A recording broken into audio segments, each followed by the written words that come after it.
حول ولا قوة إلا بالله العلي العظيم. بسم الله الرحمن الرحيم.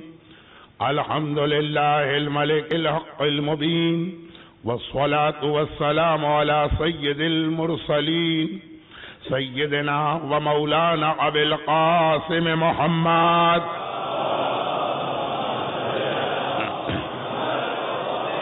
وآله الطيبين الطاهرين المعصومين المظلومين المنتجبين الميامين، سيما على الإمام المنتظر والحجة الثاني عشر. اللهم عجل فرجه وقرب زمانه وكسر أنصاره وأهلك أعداءه. أما بعد، فقد قال الله عز وجل في كتابه المبين: بسم الله الرحمن الرحيم. وما أرسلنا من رسول إلا ليطاع بإذن الله.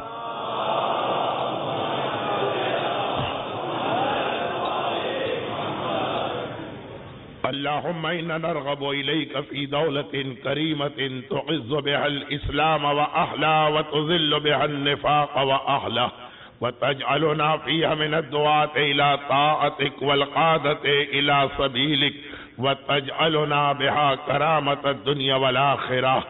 اللهم ومن أرادني بسوء فأرد ومن كادني فكد. آج کی رات شب جمعہ شب دعا بھی ہے، جیسا کہ ابھی برادر محترم نے اعلان کیا. شب مغفرت بھی ہے اور ظہور امام سے پہلے کی آخری رات بھی شب جمعہ ہوگی. 2 دن سے ہمارا عنوان چوتھے امام کی سیرت کی روشنی میں زمانے کے امام کے حوالے سے ہو رہا تھا. بہت تفصیلی باتیں میں بیان نہیں کر پا رہا ہوں، کیونکہ 21 محرم سے 30 محرم ہمارا فوکس اس امام معصوم کے حالات ہوتا ہے کہ جس سے یہ تاریخ منسوب ہے. اب چونکہ کربلا کے واقعے کے بعد سب سے زیادہ ذہنوں میں یہ سوال آیا، خصوصاً وہ لوگ جو کربلا کے بعد پیدا ہوئے. 35 سال سوشیالوجی کے ماہرین کہتے ہیں کہ 2 نسلیں گزر جاتی ہیں. 2 نسلیں کربلا کے بعد چوتھے امام ہی کی زندگی میں پیدا ہو گئی. تو یہ سوال اس لیے چوتھے امام کے حالات میں آخری امام کے حوالے سے بہت سارے پیغامات آتے، مگر 21 سے 30 محرم کے علاوہ بھی دنیا میں جہاں کہیں ایسی مجلس پڑھوں جو شب جمعہ کو ہو تو 2 جملوں میں صحیح ذکر ضرور کیا جاتا ہے ان خطروں کا، خطرے جو ان لوگوں کے لیے خاص طور پر ہیں جو ظہور کے لیے تڑپ رہے ہیں مگر انہیں اندازہ نہیں کہ بعض بلکہ ایک بہت بڑی تعداد کے لیے ظہور امام کتنا بڑا امتحان اور آزمائش بن کے آئے گا. چنانچہ روایتوں میں ہے کہ شاید ظہور امام کی دعا مانگنے والوں میں سے اکثر کا فائدہ اسی میں ہے کہ امام ان کی زندگی میں نہ آئے. بہت خطرناک موضوع اور سینسیٹیو ایشو کو میں نے چھیڑ دیا. شاید ایک بڑی تعداد کا فائدہ اس میں ہے کہ ان کی ہر دعا قبول ہو، یہ دعا قبول نہ ہو. دعا شب دعا اس کے حوالے سے یہ تو آپ سنتے رہتے ہیں کہ بندہ مومن کا کام ہے اللہ کی بارگاہ میں دعا کرنا. اب اللہ بعض اوقات اسی لیے دعا قبول نہیں کرتا کہ جو دعا ہم مانگ رہے ہیں وہ ہمارے ہی لیے آگے چل کے خطرناک بننے والی ہے. تو اللہ اسی انداز سے ہمیں جواب دیتا جس طرح ہم اپنے بچے سے کو جواب دیتے ہیں جب وہ چھری مانگنے کی تمنا کرتا ہے یا جلتی آگ میں ہاتھ ڈالنے کی خواہش ظاہر کرتا، ہمیں اس سے محبت ہے، ہم سے اس کا رونا برداشت نہیں ہو رہا، لیکن جب دیکھ رہے ہیں کہ وہ کہتا ہے یہ چھری مجھے چاہیے، یا آگ جلتی ہوئی آگ بڑی حسین لگ رہی ہے، خوبصورت لگ رہی ہے، مجھے چاہیے، تو یہ محبت ہی ہے جس کی بنا پر ہم اسے روکتے ہیں۔ تو بہت سی دعائیں ایسی ہیں، کہا کہ بعض اولادیں آگے چل کر والدین کے لیے ایسا مسئلہ بننے والی ہیں کہ اس کا بے اولاد رہنا بہتر ہے۔ جناب خضر نے تو صاحب اولاد کے بیٹے کو بھی قتل کر دیا، کیونکہ یہ بیٹا آگے چل کر باپ کے لیے مسئلہ بن رہا تھا۔ بعض لوگ جو کاروبار دولت میں برکت جو دعا مانگتے رہتے ہیں، دینے والے کے پاس کوئی کمی نہیں ہے، لیکن اگر یہ مال اس کے پاس آیا، یہ اسی کے لیے مسئلہ بننے والا ہے، تو یہ دعا کا ایک عام اصول، جب کبھی علماء دعا کے حوالے سے بات کرتے ہیں، آپ بھی کہیں گے کہ مولانا بچوں کی طرح بار بار یاد دلاتے ہیں کہ چوتھے امام کے حالات میں سب سے اہم چیز دعا ہی ہے، صحیفہ کاملہ کی وجہ سے۔ تو دعا کے حوالے سے جب بات کرتے ہیں علماء، تو دعا کی فضیلت بھی بتاتے ہیں، کچھ اہم دعائیں بھی بتاتے ہیں، دعا کا فلسفہ بھی بتاتے ہیں، اور پھر آخر میں دو باتیں یہ بھی بتاتے ہیں کہ کچھ ایسے لوگ ہیں جو دعا کرتے کرتے مر بھی جائیں گے تو اللہ ان کی دعا قبول نہیں کرے گا، اور پھر یہ کہ وہ لوگ جن کی دعا قبول ہونا چاہیے، اللہ ان کے فائدے کی وجہ سے ان کی دعا روکتا ہے۔ آپ کو شاید وہ واقعہ یاد ہوگا، میرے ساتھ ایک مسئلہ یہ ہے کہ جب 2-3 دفعہ پڑھا ہوا واقعہ پڑھتا ہوں تو آدھا مجمع کہتا ہے یہ تو ہم نے بہت سن لی، آپ کے پاس کوئی نئی بات نہیں، اور آدھا مجمع کہتا ہے اشارہ کر کے کیوں آگے بڑھ گئے، ہم نے تو کبھی نہیں سنا۔ آیت اللہ العظمی آغائے بہبہانی، وہ بہت عظیم عالم کا میں نے نام لیا ہے، وحید بہبہانی، گرچہ آج اپنے صاحبان ایمان میں سے بھی ایک گروہ ان کے بہت سخت خلاف ہے۔ یہ وہ ہیں جنہوں نے اس اخباریت کا مقابلہ کیا تھا جو کچھ عرصے کے لیے شیعت میں آ گئی۔ بہت نہیں، یہ بہت خطرناک موضوع کو میں نے ٹچ کیا، واپس آ جاتا ہوں۔ آغائے بہبہانی کا وہ واقعہ جس میں انہوں نے وہ حدیث پڑھی، اب تک جو میں نے کہا آپ یہ سمجھے ہوں گے کہ مولانا کے ذاتی خیالات ہیں، اور مجمع یہ سمجھ رہا ہوگا کہ مولانا کے ذاتی خیالات سے ہمارا متفق ہونا ضروری نہیں۔ کون سا ذاتی خیال؟ کہ امام کا نہ آنا بعض اوقات صاحبان ایمان میں سے کئی کے لیے فائدے مند، یہ ذاتی خیال نہیں، وقت کی کمی کی وجہ سے کبھی حوالہ نہیں دے پاتا، لیکن یہ حدیث ہے جو آغائے بہبہانی نے ایک دفعہ پڑھ دی تھی کربلا میں، اور ہنگامہ ہو گیا تھا، اور پھر اس کے بعد خود امام نے اس آدمی کے خواب میں آ کر جس نے سب سے زیادہ ہنگامہ کیا تھا واضح کیا کہ اس حدیث پر شک نہ کرنا، ہمارا ظاہر ہونا بعض لوگوں کے لیے، لوگ نہیں، بعض صاحبان ایمان ان کے لیے نقصان دہ۔ حدیث یہ تھی کہ مومن کا کام یہ ہے کہ روزانہ اپنے امام کے ظہور کی دعا کرے، شب جمعہ یہ دعا اور بڑھا دے، لیکن اگر امام نہ آئے، حدیث کے جملے پہ غور کیجئے گا، اگر امام نہ آئے تو ہم کیا سمجھیں گے کہ بھئی اللہ کی مصلحت نہیں، اگر امام نہ آئے تو یہ سمجھے کہ امام کے نہ آنے میں میرا کوئی فائدہ، اپنا میرا کوئی فائدہ ہے امام کے نہ آنے میں۔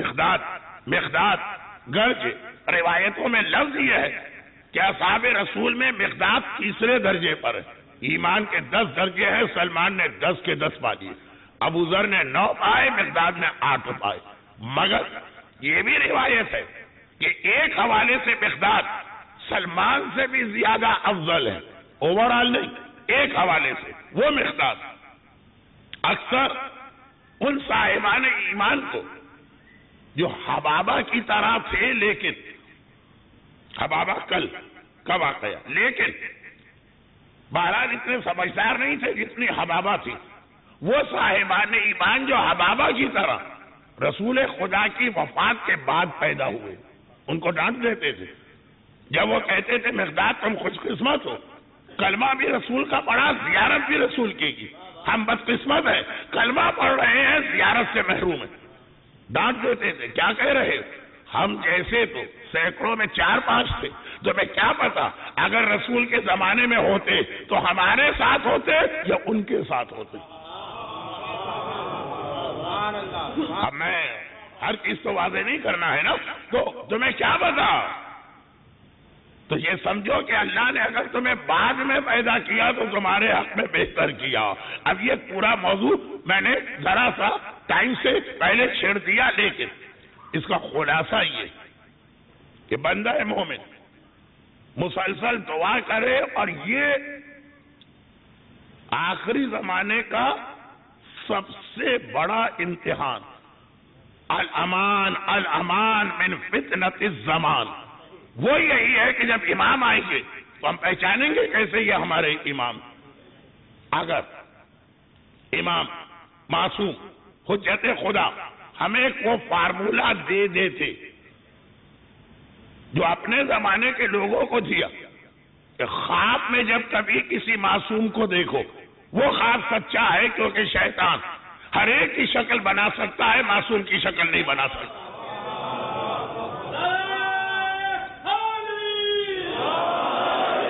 اگر معصوم کی شکل بنا سکے تو اس کو دیکھنا بھی عبادت ہو سکتا۔ اگر شکل بنا کے آ گیا نا تو کہا کہ شیطان ہر شکل بنا سکتا، معصوم کی نہیں، اس لیے وہ خواب سچا۔ اگر ایسا ایک فارمولہ ہم کو دیتے کہ آخری زمانے میں جو امام جو کہے کہ میں امام ہوں وہ ہمیشہ سچا ہوگا، کیونکہ شیطان جھوٹا دعویٰ امامت نہیں کر سکتا، اگر یہ فارمولہ دیتے تو پھر بھی ہمیں آرام اور اطمینان سے بیٹھنے کا چانس تھا۔ کہا نہیں، آخری زمانے میں 12 یا 40 یا 70 تو بڑے خطرناک قسم کے جھوٹے آئیں گے۔ بڑے خطرناک کن معنوں میں؟ وہ سارے معجزات لے کے آئیں گے جو آج تک ہم سنتے آئے۔ بھئی آج کی جدید ٹیکنالوجی میں آگ میں بیٹھے اور نہیں جلے ممکن ہے، ابراہیم کا معجزہ۔ آج کی جدید ٹیکنالوجی میں سمندر کے 2 ٹکڑے کر کے گزرے، پانی کا قطرہ بھی آپ کو گیلا نہیں کرے گا، موسیٰ کا معجزہ۔ یہ ساری چیزیں آج ممکن ہیں۔ وہ معجزات جو روایت میں ہے کہ ہر نبی کا معجزہ ان کے زمانے کا معجزہ، بات کا نہیں، سوائے اللہ کے رسول کے، اس لیے کہ اللہ کے رسول کا زمانہ کبھی ختم ہو ہی نہیں سکتا۔ پیغمبر کے معجزات ہمیشہ ہیں۔ تو اب وہ جو سارے معجزات، سر پہ سایہ کرنا، آج کل بادل ہمارے کنٹرول میں ہیں، ایک چھوٹے سے ریموٹ کی مدد سے جس کے سر پہ آپ چاہیں بادل لے جائیے، جس کے سر پہ چاہیں بادل کو اس کے ساتھ ساتھ چلائیے۔ آج کے زمانے میں کسی کا سایہ غائب کر دینا، یہ دیکھیے سارے وہ معجزات ہیں جو آپ نے تاریخ میں پڑھے ہیں، اور شاید کچھ بچوں کے ذہن میں یہ ہو کہ زمانے کا امام یہ معجزات لے کے آئے گا تو ہم یقین کر لیں گے، مگر موسیٰ کی طرح دریا سے گزرنا، ابراہیم کی طرح سے آگ میں بیٹھنا، عیسیٰ کی طرح سے کوہڑی کو صحت یاب کر دینا، بلکہ روایت میں یہ ہے کہ آخری زمانے میں کچھ مردے بھی زندہ کر دیے جائیں گے۔ اور یہ تو ایک الگ بحث چل رہی ہے مجتہدین اور ڈاکٹروں کے درمیان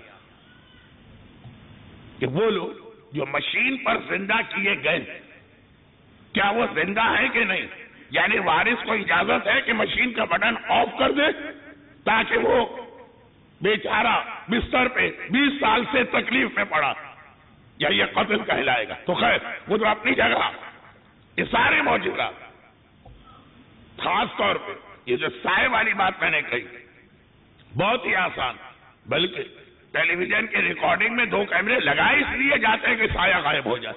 تو اب یہ سارے معجزات، ان کی مدد سے 12 یا 40 یا 70 جھوٹے امام بنائے جائیں گے۔ اب تو خطرہ اور بڑھ گیا۔ اگر فارمولہ ہوتا کہ نہیں، شیطان ہر دعویٰ کر سکتا، امامت کا دعویٰ نہیں کر سکتا، لیکن کتنے شیطانوں نے ایسے دعوے کیے، لسٹ گنواؤں نہیں خیر، تو کتنے شیطانوں نے ایسے دعوے کیے، آخری زمانے میں بھی کریں گے۔ وہ والے شیطان تو بہت پرانے سینئر قسم کے، وہ دعوے کر سکے، معجزہ نہ دکھا سکے۔ ایک ایک عورت اس طرح سے منہ کی کھانا پڑتی تھی، اگر غلطی سے معجزہ تو چھوڑے، ابن جوزی کی زبان سے نکل گیا سلونی سلونی قبل ان تقفدونی، لیکن آخری زمانے کے جھوٹے دعوے والے تو معجزے بھی لے کے آئے۔ آپ کو معلوم ہے کہ آج ایک چھوٹا سا موبائل اتنے معجزات دکھا سکتا ہے اپنی جگہ بیٹھے بیٹھے، یہ تو بہت بڑا ہے۔ اب وہ ایک مرتبہ پھر موبائل کا سائز بڑا ہونے کا چکر آ رہا ہے، لیکن مختصر ترین تو خلاصہ یہ کہ یہ بڑا فتنہ، اس سے بچاؤ کا ذریعہ کیا ہے؟ وہ اپنی جگہ بات ابھی آ رہی، جہاں مجھے رکنا وہ یہ کہ آج شب جمعہ اور عاشور کے دن دعائے کمیل اور عاشور کی دعائے علقمہ میں یہ جملہ کیوں آتا ہے؟ اللہم ومن ارادنی بسوء فارض ومن کادنی، کادا قید مکر فریب، اے خدا جو ہمیں دھوکہ اور فریب دینا چاہتا ہے ہمیں اس سے بچا کے اس کا فریب اسی پہ پلٹا دے۔ یہ کون ہوگا جو ہمیں فریب دے گا؟ یہ کون ہوگا جو ہمیں دھوکہ دے گا؟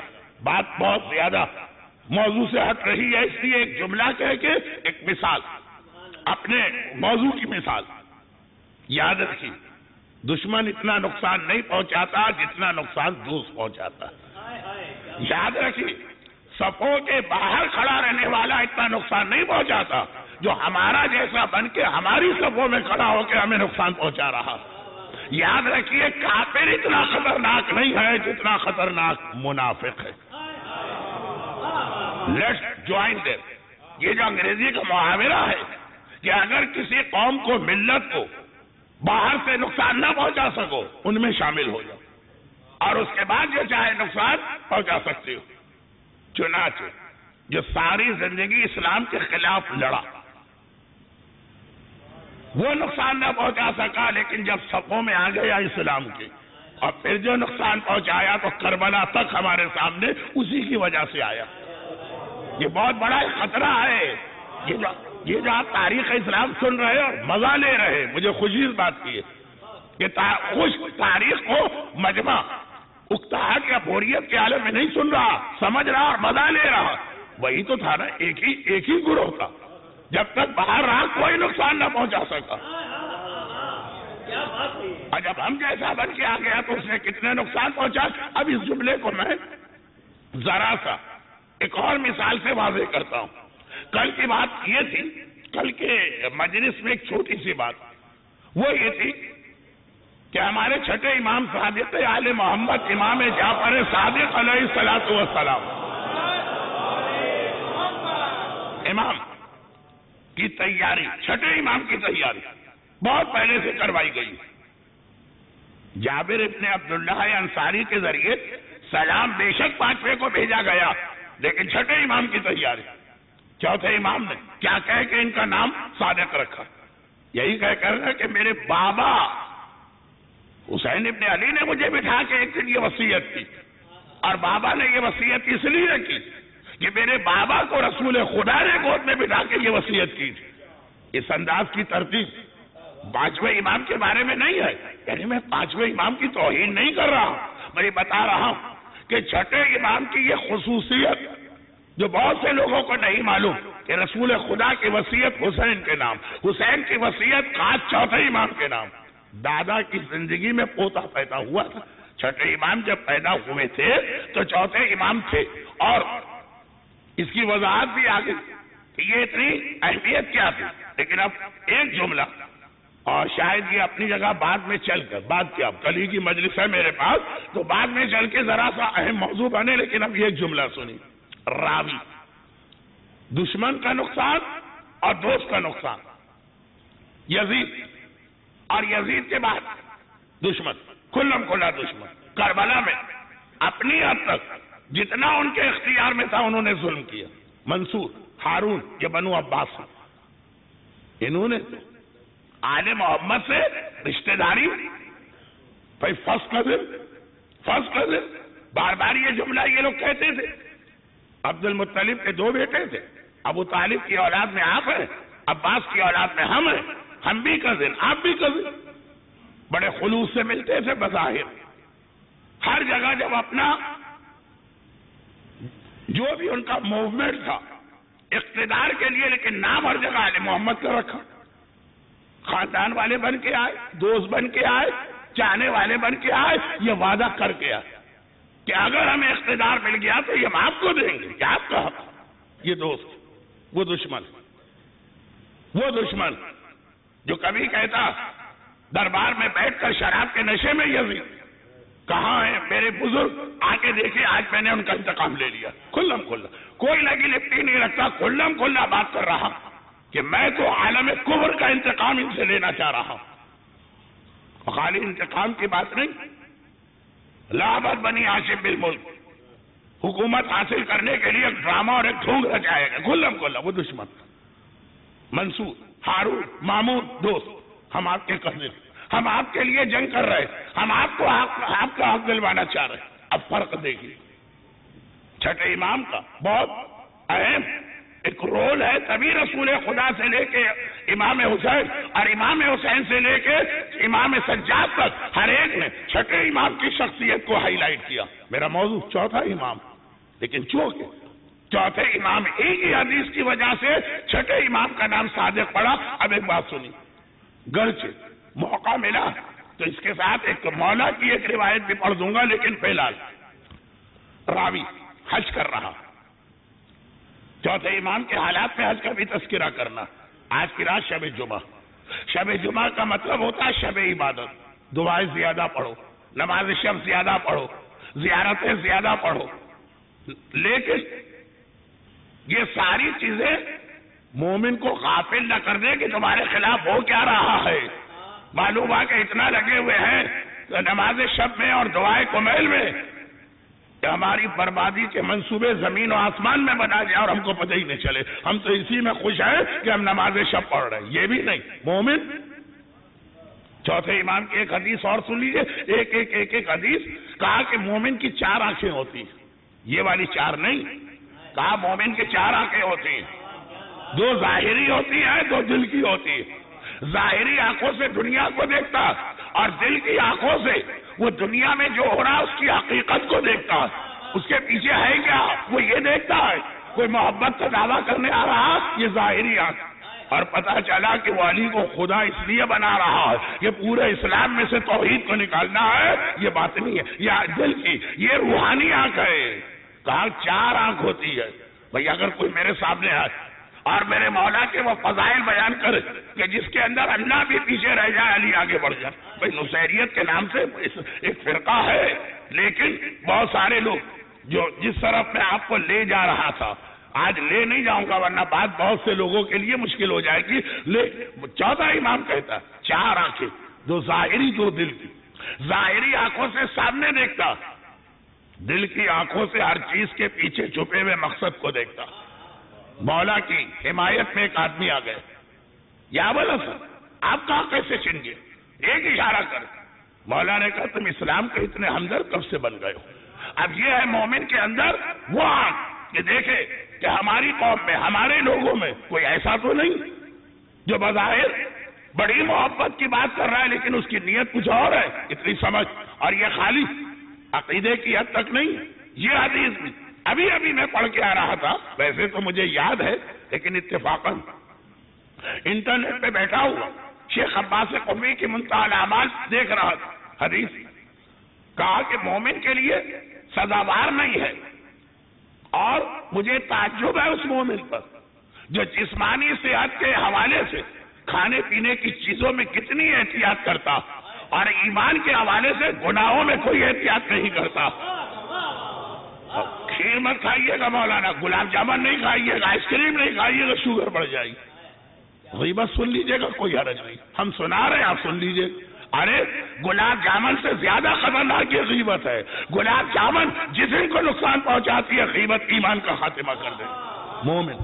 مومن اب دیکھیے 2 الگ الگ حدیثیں ہیں، ایک تو عام اصول ہو گیا، ہر مومن کے پاس دل کے اندر 2 آنکھیں ہوتی جو اسے ہر چیز کی حقیقت بتاتی، اور پھر خاص گناہوں کے حوالے سے یہ حدیث آئی ابھی 2 دن پہلے جو روایت واقعہ آیا فضیل کا شاگرد ایمان ختم ہو گیا، کیوں؟ شراب پیتا تھا۔ ایمان ختم ہو گیا، کیوں؟ حسد کرتا تھا۔ ایمان ختم ہو گیا، کیوں؟ چغلی کرتا تھا۔ تو کہا کہ مومن میں یہ سینس ہونا چاہیے۔ اب لیکن ہوتا یہ ہے کہ ہم لوگوں کے جھوٹے دعووں سے، آج کل انٹرنیٹ کی دنیا، اب کوئی ذرا بچوں سے بھی بات ہو جائے جو ابھی نظر تو نہیں آ رہے ہیں اس مجمع میں، اور وہ یہ کہ انٹرنیٹ پہ اتنے فراڈ آج کل چل رہے ہیں، کیا کہتے ہیں اسے؟ اسکیم۔ کہا کہ اگر کوئی offer too good to be true, اتنا اچھا آپ کو کوئی انٹرنیٹ پہ پیکج مل رہا کہ یہ تو صحیح ہو ہی نہیں سکتا، تو فوراً کان کھڑے جائیے ہی نہیں سائٹ پر، ایک چیز بہت سستی مل رہی، اتنی کہ کامن سینس کہہ رہی ہے کہ یہ غلط۔ اب یہ میں بات کو پھیلانا نہیں چاہ رہا ہوں، پہلے حالات میں 1.5 گھنٹے بھی میں نے مجلس پڑھی، لیکن جیسا ابھی حسینیہ زہرا کی انتظامیہ نے آپ سے ریکویسٹ کی، صف اعظم سب کے تعاون سے ہی یہ سلسلہ آگے چلتا ہے۔ کربلا میں 90 سال کے بوڑھے سے لے کے 6 مہینے کے اصغر تک سب نے اپنا اپنا جہاد کیا، کوئی صف بچھاتا ہے، کوئی صف کا انتظام کرتا ہے، کوئی صف پہ آ کے بیٹھتا۔ حضراء کرم مجلس کے بعد باہر فٹ پاتھ پر قطعاً رش نہ کرے، کسی وجہ سے کھڑا بھی رہنا ہے تو آپ 200 گز آگے جا کے اپنے کسی دوست سے بات کر لیجیے۔ یہ گزارش، کیونکہ مجمع شروع میں کم تھا، کم تو ابھی بھی ہے، لیکن بہرحال موقع ملا تو میں نے یہ بات دوہرا دی۔ میں آتا ہوں اصل جملے پر کہ اگر کوئی بہت زیادہ پرکشش آفر مل رہی ہے، کبھی یقین نہ کیجیے ورنہ دھوکہ کھائیں گے۔ اسی طرح کوئی ایسے عقیدے آ کے ظاہر کر رہا کہ لگ رہا ہے کہ اسے بھیجا گیا ہے، اور کوئی عمل میں ایسی گڑبڑ کر رہا، دوست کیسا نقصان پہنچاتا۔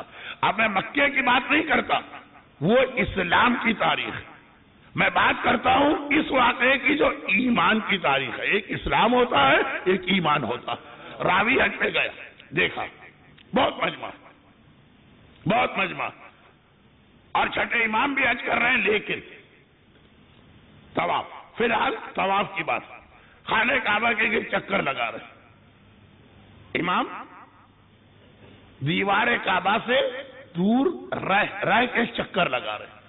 جو حج کر کے آئے ہیں ان سے پوچھیے گا، حج میں ایک بڑا مسئلہ یہ ہوتا کہ کیا 13 گز کے اندر طواف کر سکتے کہ باہر بھی جا سکتے، لیکن نہ یہ فقہی مسائل کا پلیٹ فارم ہے نہ وقت ہے۔ اب امام بہرحال دیوار کعبہ سے دور رہ کے طواف کر رہے ہیں۔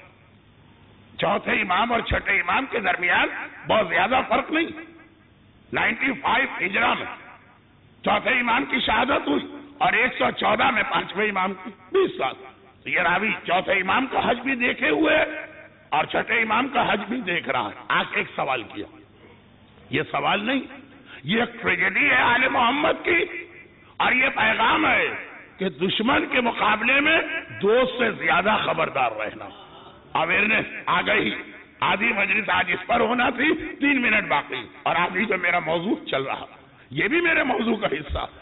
علمان من فتنت الزمان، وہ یہ راوی نے کہا مولا میں نے آپ کے دادا کے ساتھ بھی حج کیا تھا، بلکہ وہ حج بھی میں نے دیکھا تھا فرزدق کے قصیدے والا۔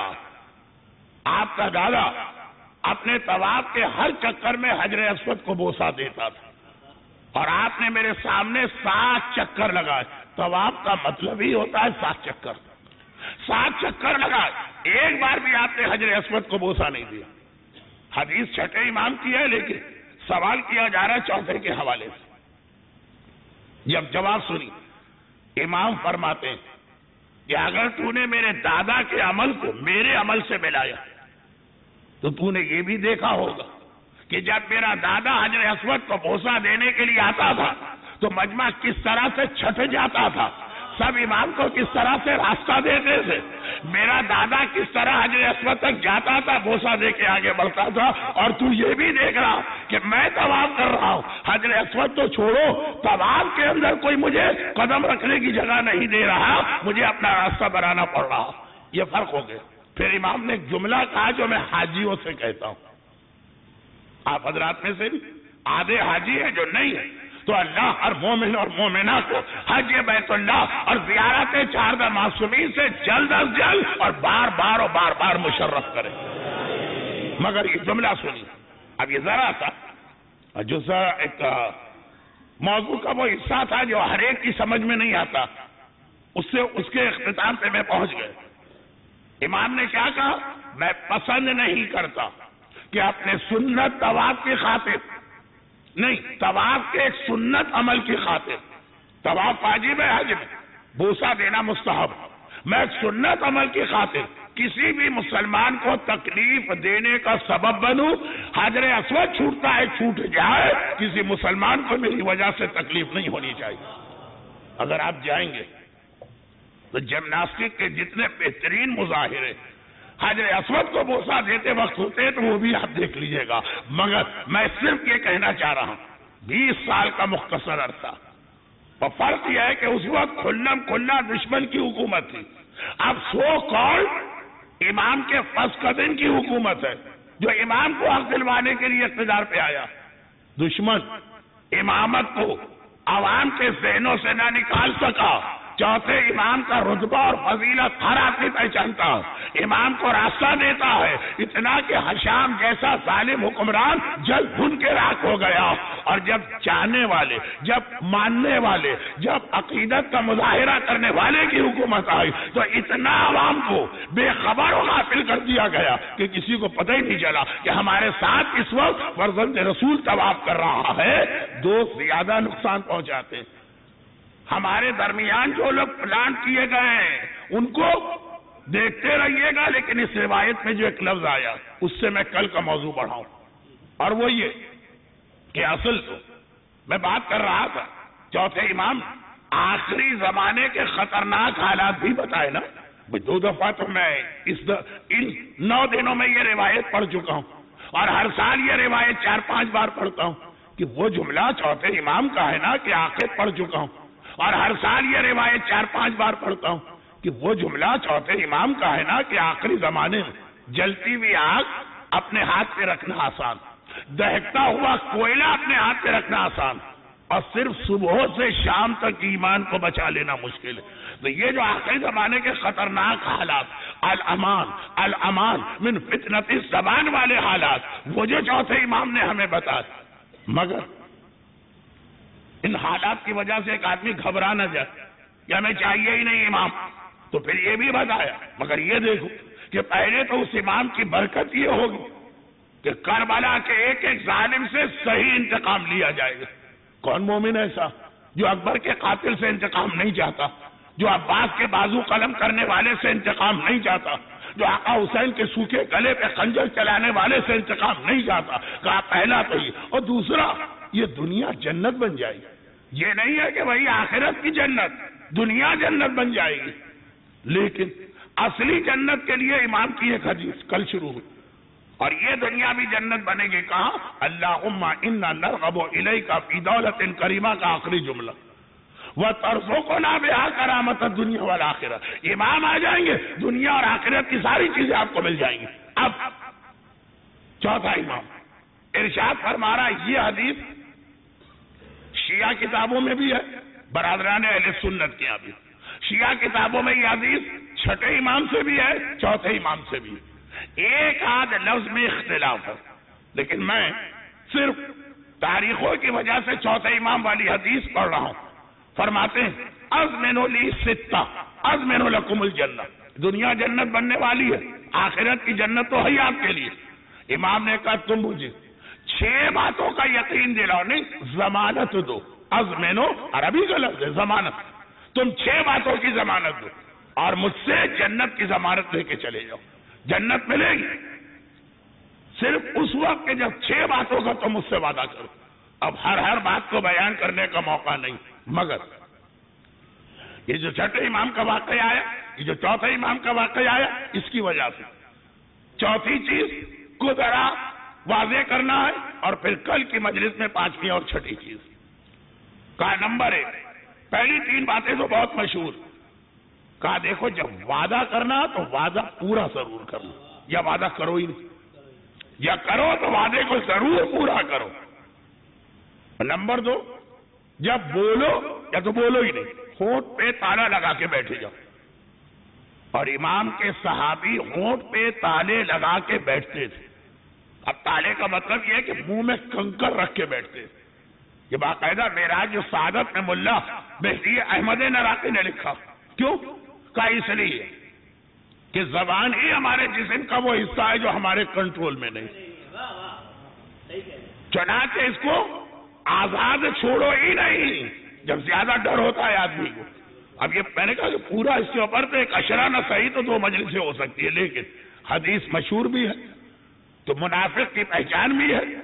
یہ پہلی 3 باتیں تو روایتوں میں کئی طرح سے آئی. تیسری بات، جب کوئی امانت تمہارے پاس رکھوائے پوری دیانتداری کے ساتھ واپس کرنا، خیانت نہ کرنا. اب یہ 3 باتیں جو جنت کی گارنٹی، آخرت کی جنت بھی، ظہور امام کی جنت بھی، ان میں یہ 3 باتیں اس حدیث میں بھی آئی. مولا ایک بڑا مسئلہ ہمارے لیے، اور وہ یہ ہے کہ آپ نے بار بار کہا کافر سے اتنا نہ ڈرنا جتنا منافق سے ڈرنا. تو ہم پہچانے کیسے منافق؟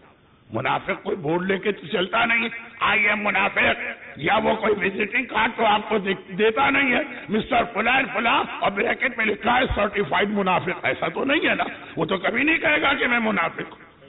مولا ظہور امام کے بعد روایت یہ کہ ایک ذمہ داری خاص مولا کو دی جائے گی. ظہور امام کے بعد ایک ذمہ داری خاص مولا کو دی جائے گی، اور وہ یہ کہ دنیا کے ہر انسان کی پیشانی پر میرا مولا مہر لگائے گا. مومن کی پیشانی پر ہوگا ھذا مومن، کافر کی پیشانی پہ ہوگا ھذا کافر. لیکن جب تک کہ ظہور امام نہ ہو ہم کیسے پہچانے؟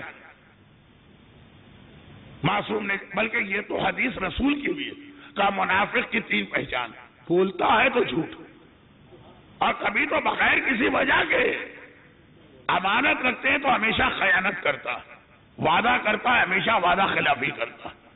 ایک اور حدیث معصوم نے کہا دیکھو کسی کی کثرت نماز اور روزہ سے دھوکہ نہ کھانا.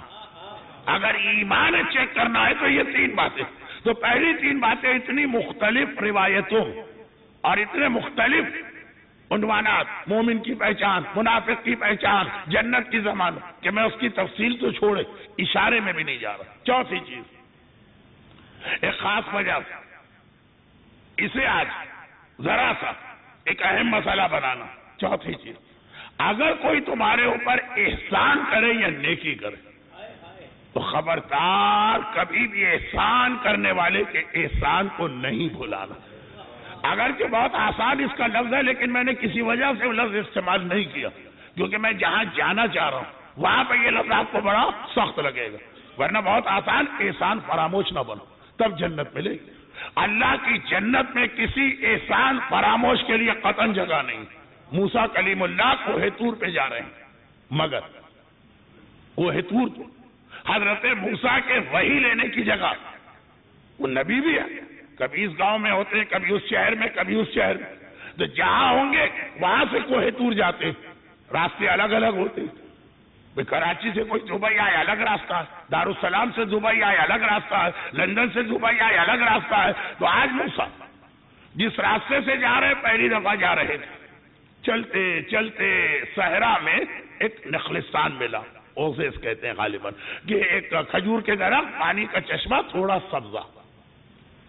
صحرا کا مسافر دور سے یہ دیکھتا ہے اپنا راستہ بدل لیتا ہے. وہاں جاؤ، ہاتھ منہ دھو، تھوڑا فریش ہو، تھوڑی دیر آرام کرو، کیونکہ صحرا کا سفر بہرحال زحمت. موسیٰ نے جانا کوہ طور پہ تھا، لیکن راستے میں یہ ایک جگہ نظر آئی، چنانچہ راستہ بدل کے وہاں گئے. جب وہاں گئے تو ایک بڑا عجیب منظر دیکھا. کیا منظر دیکھا کہ زمین کے اوپر ایک آدمی ایسا لیٹا کہ اس کے چہرے کی کھال بھی سمجھیے گلنے کے قریب ہے، لیکن گوشت نام کی تو چیز ہی نہیں. ہاتھ اس کے بیکار ہے، پیر اس کے بیکار ہے، زمین پہ پڑا ہوا. جناب موسیٰ کو آتا دیکھا، ایک مرتبہ سلام کیا، موسیٰ نے سلام کا جواب دیا اور کہا کہ اے شخص، یہ کیا تیرے اوپر ظلم ہوا؟ یہ کیا حالت تیری ہے اور تجھے یہاں ڈال دیا گیا؟ تجھے تو شہر میں رکھ کے دیکھ بھال ہونی چاہیے. کہا کہ نہیں ہے مسافر. پہلے یہ بتا تو ہے کون؟ موسیٰ جھوٹ بولنے کا کوئی موقع بھی نہیں تھا، نبی تو کبھی جھوٹ بھی نہیں بولتا. چنانچہ کہا میں موسیٰ ہوں. کہا الحمدللہ میری بہت پرانی ایک دعا قبول ہو. وہ دعا کیا ہے وہ بعد میں بتاؤں گا. وہ کہہ رہا ہے، میں نہیں کہہ رہا ہوں. ویسے تو اکثر میں کہتا ہوں کہ یہ چیز میں بعد میں بتاؤں گا، یہاں پہ وہ کہہ رہا ہے بعد میں بتاؤں گا. یا نبی خدا، ذرا اس کو ایک فخر اور سیٹسفیکشن. کہا کہ یا نبی خدا، یہ جو آپ میری حالت دیکھ رہے ہیں، کسی نے کوئی ظلم نہیں کیا، کوئی بیماری نہیں. پھر کیا؟ کہا کہ مجھے اللہ کی عبادت کا بہت شوق ہے. میں نے اتنے وضو کیے کہ پانی ڈالتے ڈالتے میرے ہاتھ شل ہو گئے، پیرالائز ہو گئے، کام کے قابل نہ رہے. میں نے اتنی نمازیں پڑھی کہ میری ٹانگیں جواب دے گئی، ہڈیوں میں طاقت نہ رہی میرا جسم اٹھانے. میں نے اتنا گریہ کیا اور آنسو بہائے خوف خدا کہ میرا چہرہ گویا گل کے رہ گئے. اور میں نے گھر والوں سے کہا کہ بھائی مجھے گھر سے نکال کے جنگل میں ڈال دو، کیونکہ گھر میں رہوں گا، ہزار لوگ آتے ہیں، کوئی ہمدردی کرتا ہے، کوئی دیکھتا، میری نماز میں ڈسٹربنس ہوتا. مجھے اللہ کی عبادت کرنا ہے. گھر والے میری خواہش پہ یہاں لے کے آئے. میں نے کہا خبردار کوئی واپس نہ. میرے پاس کسی سے بات کرنے کا وقت نہیں، مجھے صرف اپنے اللہ کی عبادت کرنا. اتنی نمازیں، اتنے قیام، اتنے وضو، خوف خدا سے اتنا گریا. موسیٰ نے کہا پھر ایک بات تو بتا، تو زندہ کیسے؟ غذا چاہیے نا. چلے بہت کم صحیح، بہت کم صحیح، یا غذا چاہیے. آج کل کی لڑکیاں ڈائٹنگ کی وجہ سے اپنے آپ کو مار رہی. یورپ میں کتنی 28 اور 22 سال کی لڑکیاں مر گئی. Dieting dieting dieting. ڈائٹیشین سے پوچھی، وہ کہے گا غذا مکمل ہونی چاہیے. تو خیر یہ ہے جو میں ادھر نکل گیا، واپس آتا ہوں. تو خلاصہ یہ کہ زندہ کیسے؟ کہا جس کی عبادت کر رہا ہوں یا نبی خدا. کوئی فاسق فاجر شرابی یہ سوال کرتا تو تعجب نہ ہوتا، آپ نبی خدا. ارے بھائی جس کی عبادت کر رہا ہوں، میری دیکھ بھال کرنے والا پروردگار ہے. ایک پرندہ اس نے مقرر کیا جو روزانہ صبح شام کو آتا، اپنے ساتھ ایک انار لے کے آتا، اپنی چونچ سے انار کو کھولتا، ایک ایک دانہ میرے جسم میں داخل کرتا ہے، اور وہ ایسا انار ہے کہ 12 گھنٹے کے لیے وہ کیلوریز یا غذائیت کی تو میرے جملے آپ نہیں کہیے گا، روایت میں دکھائی کا لکھا ہے کیلوریز. مقصد یہ کہ جتنی غذا چاہیے مل جاتی. زمین پہ پڑا ہوں، خالی عبادت کرنا ہے کتنی صبح شام. موسیٰ نے کہا یہ تو نے کیا کہا کہ تیری دعا پوری ہو گئی؟ کہا کہ یا نبی خدا، جب کوئی آدمی امتحان دیتا تو اسے نتیجے کی تو بڑی فکر ہوتی ہے نا. مجھے یہ بڑی فکر ہے. فکر نہیں بھئی، یہ تجسس ہے کہ جنت میں میرا رتبہ کہاں ہوگا، آپ کے برابر ہوگا یا شاید آپ سے بھی اونچا ہو. اب وہ فخر سے کہہ رہا اللہ عادل بھی ہے ارحم الراحمین. موسیٰ نے کہا، وہ کہہ رہا ہے کہ میں خدا سے دعا کر رہا تھا کہ خدا آپ کو بھیجے تاکہ میں آپ سے اس سوال کا جواب لوں. تو آپ کوہ طور پہ جا رہے ہیں، میرے اس سوال کو بھی ملا دیجئے گا اپنے سوالات میں. موسیٰ نے کہا تو نبی کہتا تو تیری عبادت دیکھ کر خود میرے دل میں یہ سوال آ گیا، ایسی عبادت تو میں نبی ہوں میں نے کبھی نہیں کی. چلے گا چلے کوہ طور پہ جا کے بات کی. جو پہلا کام تو نبوت کی ڈیوٹیز، سوال جواب وہی. واپس آنے لگے، خدا بندہ وہ جو راستے میں مجھے ایک آدمی ملا، جنت میں کہاں ہوگا؟ موسیٰ کیسی بات کرتی ہے، کون سا رتبہ؟ وہ جنت کی بو بھی نہیں سونگے گا، وہ تو جہنم میں ہوگا. اور جہنم میں بھی ایسی جگہ ہوگا جہاں پہ جنت کی خوشبو بھی نہیں آئے گی. موسیٰ جیسا صاحب معرفت نبی، صاحب شریعت نبی، حامل تورات نبی گھبرا گئے. خدا بندہ تو ارحم الراحمین بھی ہے اور عادل بھی ہے. کہا کہ ہاں یہ میرے عدل کا تقاضا. اس نے میری اتنی عبادت کی ہے، اس سے پوچھو کہ اتنے سالوں سے وہ پرندہ اسے آ کے انار دے رہا، ایک بار بھی اس نے پرندے سے کہا کہ 2 دانے تو بھی چکھ لے، تھوڑا سا تیرے لیے میں چھوڑ دیتا ہوں؟ ایک بار بھی اس نے کہا؟ جس کے دل میں احسان کرنے والے کا اتنا خیال بھی نہیں ہے. احسان اللہ کرتا ہے مگر کسی کے ذریعے کرواتا ہے نا. جس کے دل میں وسیلے کا اتنا خیال بھی نہیں ہے.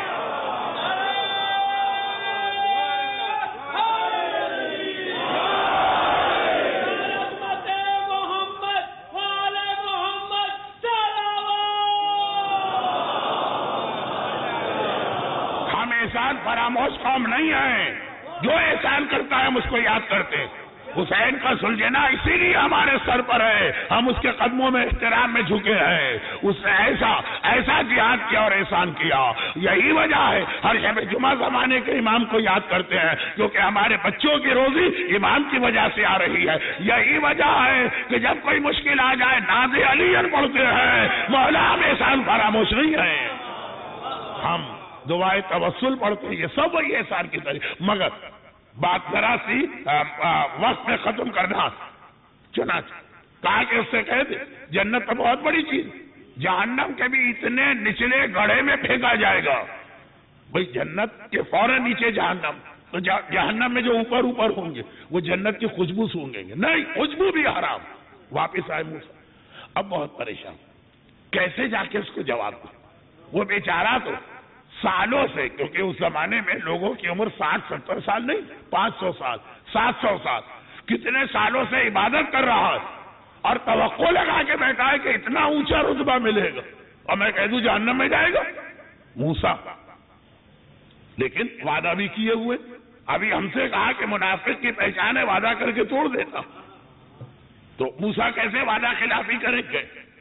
جیسے ہی پہنچے وہ تو پہلے سے نگاہیں لگا کے بیٹھا تھا کہ ادھر سے آئیں گے موسیٰ، یا نبی خدا کیا جواب ملا؟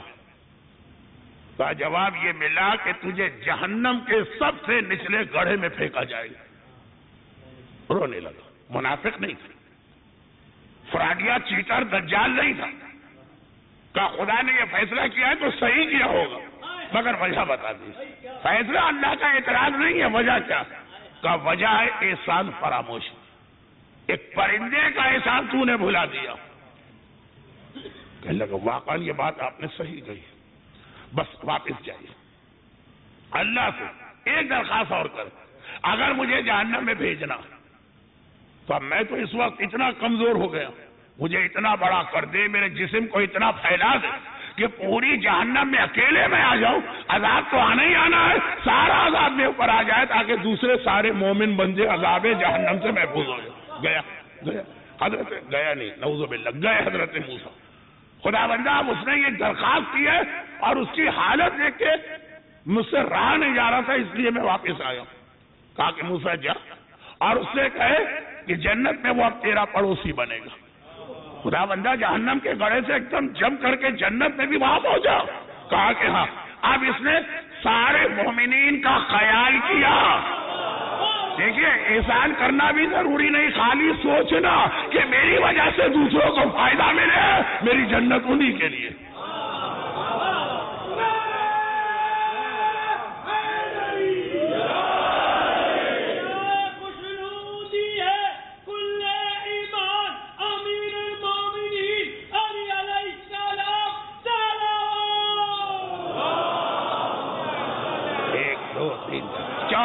چوتھی شرط، چوتھے امام نے کہا چوتھی شرط، چوتھا امام چوتھی شرط جنت کا کہ میں ضمانت دیتا ہوں اگر احسان فراموشی نہ کرو، دنیا جنت بن جائے گی بشرط یہ کہ تم یہ چوتھی بات مانو، احسان فراموشی نہ کرو۔ اب آئیے والدین کا اتنا حق کیوں بتایا گیا؟ آج بیٹا اور بیٹی کہہ دیتے انہوں نے کیا ہی کیا ہمارے لیے، جب تم اپنے بدن میں سے ایک مکھی اڑانے کے قابل نہ تھے، یہ تھی ماں جو رات کو 10 دفعہ جاگ کے تمہیں بچایا کرتی تھی ان کیڑے مکوڑوں تک سے، آج تم کہتے انہوں نے کیا کیا؟ یہ والدین کا اتنا بڑا رتبہ۔ اب یہ والی حدیث اگر آپ والدین کے آنکھ سے ملا، آنکھ والدین کتنی ہی عبادت کر لے جہنم کے سب سے نچلے گڑھے میں، وہی گناہ احسان فراموشی۔ انفرادی طور پر بھی احسان بھولیے نہیں، میں احسان فراموشی کے لفظ کو اب بدل رہا ہوں تاکہ اب جس جملے پہ آ رہا ہوں وہ آپ کے لیے بڑا سخت نہ بنے۔ احسان کو بھولیے نہیں، انفرادی بھی، انفرادی مانے ہم پر ہمارے اساتذہ کا حق، ہم پر ہمارے والدین کا حق، ہمارے والدین کا حق آپ پہ نہیں، آپ پر آپ کے والدین کا حق، اور اجتماعی طور پر بھی نہیں۔ خون کے سمندروں سے گزر کر گردنوں پہ خنجر چلوا کے پورے خاندان تباہ کر کے علوم اہل بیت آپ تک پہنچائے۔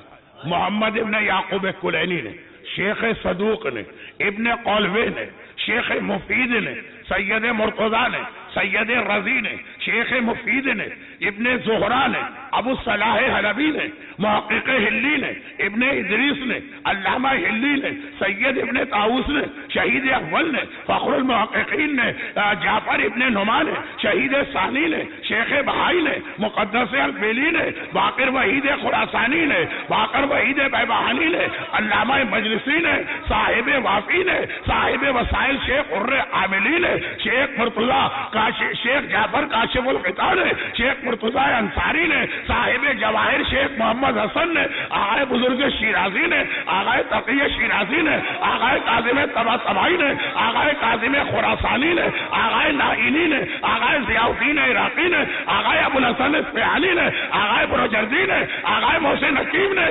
آغائے خوئی نے، امام خمینی نے، آغائے سیستانی نے، رہبر نے، ان سب نے یہ ہم تک پہنچایا اور ہم سب سے پہلے انہی کو بھول جائیں۔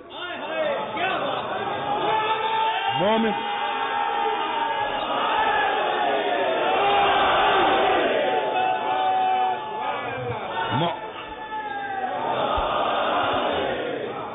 مومن شیعہ قوم کا مزاج، ہم کبھی بھی کسی کا احسان نہیں بھولتے۔ ہمارے یہاں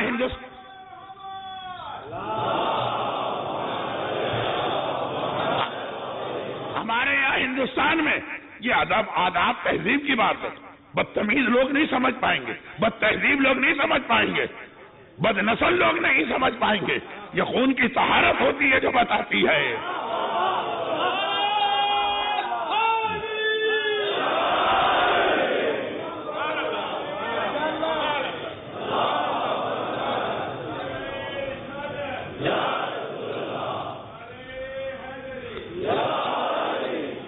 میں اس حوالے سے بات نہیں کر رہا ہوں، میں احسان کے حوالے سے بات کر رہا ہوں۔ یہ طہارت ہوتی ہے نسب کی جو بتاتی ہے کہ احسان نہیں بھولنا۔ پیغمبر کی حدیث بھی ہے جو والدین پہ ہاتھ اٹھاتا، کہیں نہ کہیں اس کے نسب میں کوئی کھوٹ ہے، مگر بات پھیل رہی ہے ان لوگوں نے گلے کٹوائے، ان کے خون بہے، یہ قید و بند میں رہے، یہ ظالم حکمرانوں کا سامنا کر کے علوم اہل بیت ہم تک پہنچا رہے ہیں۔ ہماری قوم ایسی نہیں ہے۔ ہندوستان کے بعض علاقوں میں تہذیب مکڑی کو نہیں مارتے ہیں۔ پتہ نہیں کون سی مکڑی تھی جس نے غار ثور پہ رسول خدا کی حفاظت کے لیے جالا بنا، کہا ایک مکڑی نے ایک احسان کیا ہے، ہم قیامت تک ہر مکڑی کا احترام کریں گے۔ یہ بھی تہذیب ہم کو ملی تھی، یہ بھی ہمارے یہاں اصول رہا۔ اور آج ایسے نائب نہیں ماں قوموں کو امام ایسے نہیں ملتے جیسے نائب امام اللہ نے ہمیں عطا کیا۔ مگر یہ جملہ میں نے کہا کہ شیعت کا طریقہ یہ ہے، احسان ہمیشہ یاد کیا جاتا، اور جہاں طہارت نہیں ہوتی ہے وہاں پہ یہ احسان کا ذکر بھی نہیں ہوتا۔ چنانچہ ایک سوال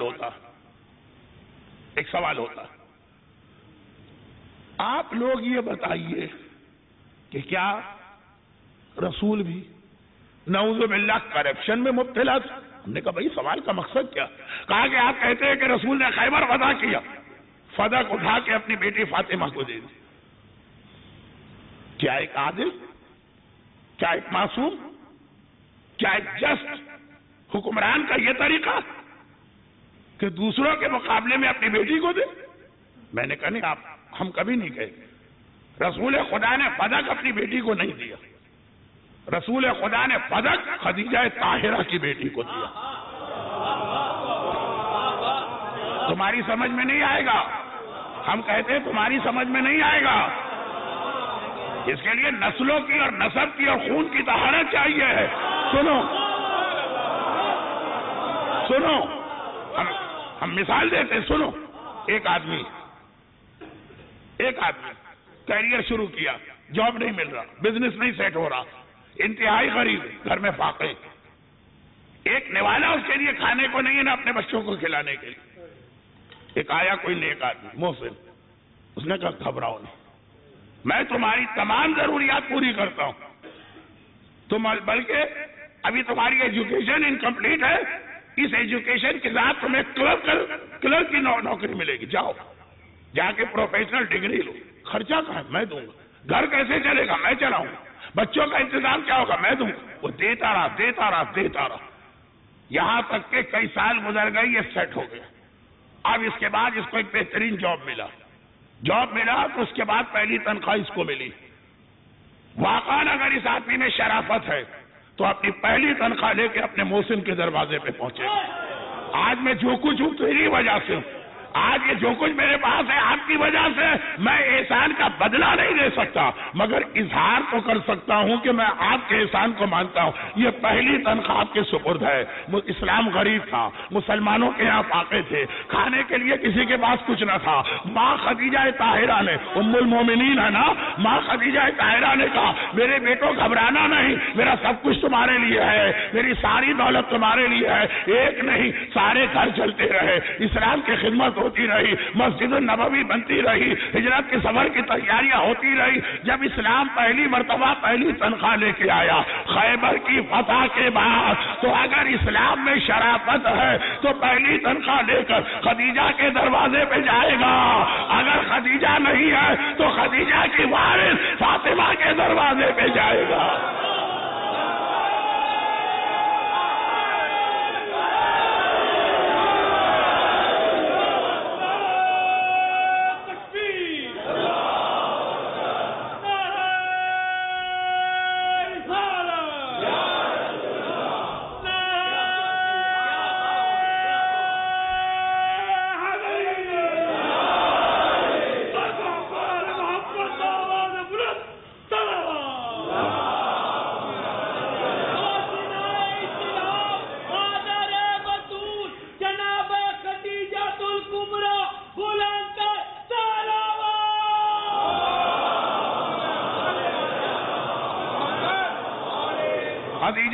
خدیجہ نہیں ہے دنیا سے گئی، خدیجہ کے وارث، خدیجہ کی جانشین. رسول نے اپنی بیٹی کو کچھ نہ دیا، خدیجہ طاہرہ کو بیٹی کو دیا. اس لیے کہ رسول ہی اگر مسلمانوں کو یہ نہ بتائے کہ حل جزاء الاحسان الا الاحسان، اہل بیت اطہار، خاندان رسالت، وہاں کا دستور ہی ہے. وہاں پہ آپ کو ایسی ایسی مثالیں ملیں گی کہ جس نے بھی احسان کیا اس کو ہمیشہ یاد رکھا گیا، ہمیشہ اس کا حق ادا کیا گیا. احسان فراموش اس مسئلے کو سمجھ ہی نہیں پائے گا. مگر نہیں، اہل بیت کے گھرانے میں مثال ملے گی. رباب ہمیشہ یہ کہتی اللہ نے مجھ پہ کتنا بڑا احسان کیا کہ مجھے حسین کا گھر دلوایا. اکثر کہتی میں ایک امتی فاطمہ زہرا کی بہو بنی. لیکن کتنا بڑا رتبہ ہے. علی مرتضیٰ کی بہو بنی، کتنا بڑا احسان ہے پروردگار کا. آج دنیا یہ کہتی ہے کہ خاندان مکمل ہوتا ہے اگر 2 اولادیں ہوں اور ان میں ایک بیٹا اور ایک بیٹی ہو. 1400 سال پہلے رباب سے پوچھو کہا کتنا بڑا احسان ہے، اللہ نے مجھے 2 اولادیں بھی دے دی، اور ایک لڑکی سکینہ اور ایک لڑکا اصغر.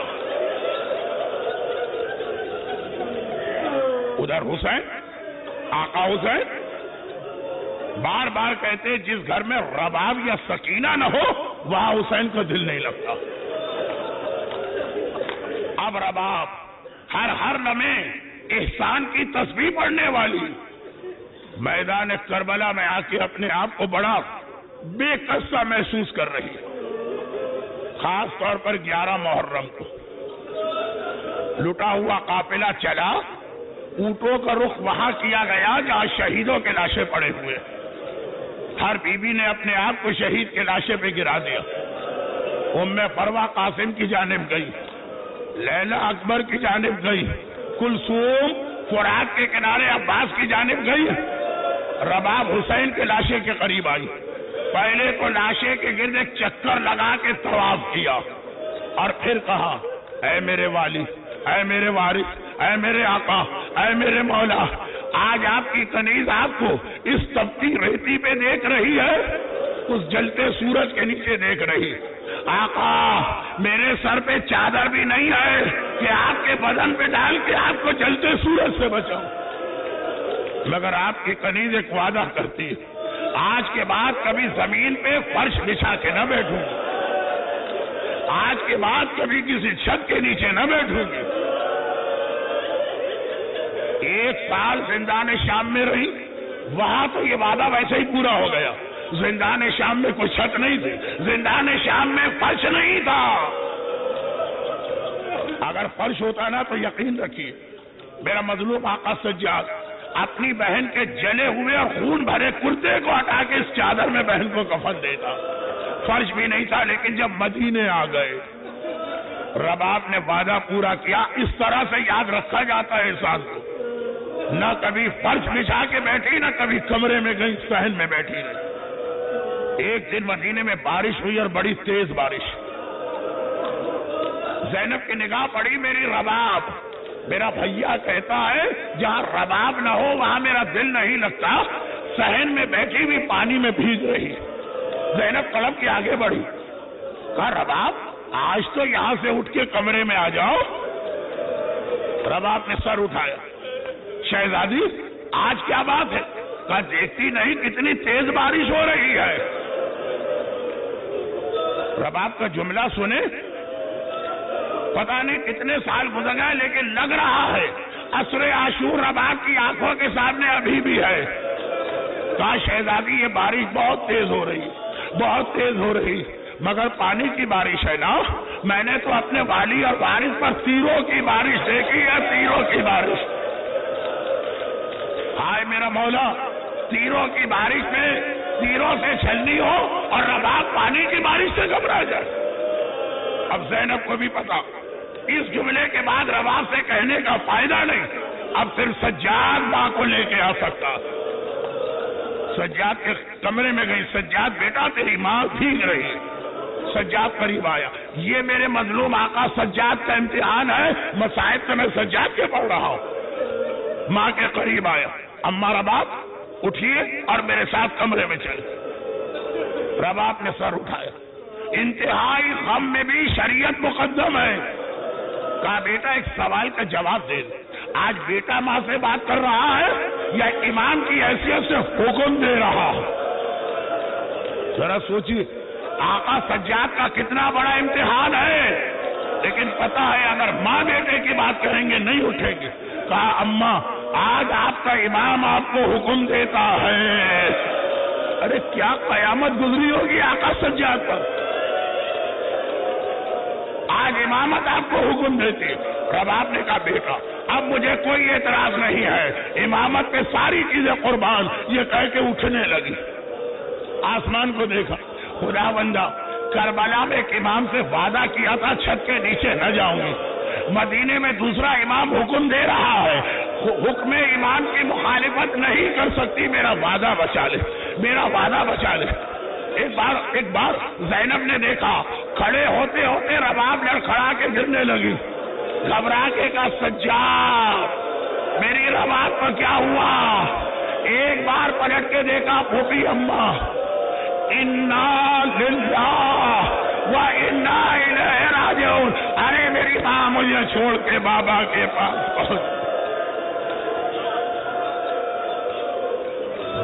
اجرکم علی اللہ الا ولعنۃ اللہ علی اعدائہم اجمعین۔ پروردگارا یہ صدائے گریہ یہ اس وقت آسمانوں کو ہلا رہی ہے، تجھے صدائے گریہ کا واسطہ ان مومنین اور مومنات کو، ان کے گھروں کو، ان کی اولادوں کو دنیا اور آخرت کی ہر پریشانی سے محفوظ فرما۔ خدا بندہ ان کی ساری حاجتیں پوری فرما، غم حسین کے سوا ہمیں دنیا اور آخرت کے ہر غم سے محفوظ فرما، ہم سب کے تمام مرحومین کی مغفرت فرما، بیماروں کو شفائے کاملہ عطا فرما، رباب کی سکینہ اور رباب کی اصغر کی پیاس کا واسطہ ان تمام مومنین اور مومنات کو روزی کی ہر پریشانی سے محفوظ فرما، اور ان مظالم کے انتقام کے لیے اپنی